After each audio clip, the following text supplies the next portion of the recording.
មានសួរបងប្អូនទាំងអស់ជាទីគោរពអានថ្ងៃនេះខ្ញុំបានមកក្រុងលួងម៉ាយខេត្តឧត្តរខេត្តមិនខេត្តឧត្តរបើសុំទោសគឺខាងស្រុកឧត្តរក្រុងមានបាទក្រុងដងមានជ័យបាទ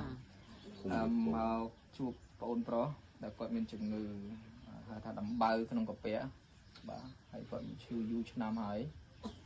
គាត់ជួបការលំបាកខ្វះខាតបាទជាពាក់អង្គការគេជាពាក់លុយគេគ្រប់កន្លែងដោយសារតែយកមកព្យាបាលខ្លួនបាទហើយប្រពន្ធខំប្រឹងធ្វើការដោះគេហើយមានកូនតូចៗ2នាក់បាទ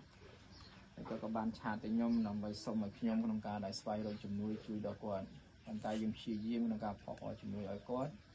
มันមានបានថវិកាទេបាទថ្ងៃនេះក៏សម្រាប់ចិត្តដកថវិកាបំរុងបាទបំរុងទុកនឹងខ្ញុំហ្នឹងគឺ200000ស្មើនឹង$50ជួយបងប្រុសបាទអញ្ចឹងថវិកាបំរុងដែលទុកនឹងខ្ញុំហ្នឹងគឺមានការចូលរួមពីបងប្រុសសេងហងបាទបងស្រីម្ចាស់ហាងមួយ Beauty Salon បងស្រីអ៊ុនសុកបងម៉ាលីនដូចជាបងស្រីនាងបាទ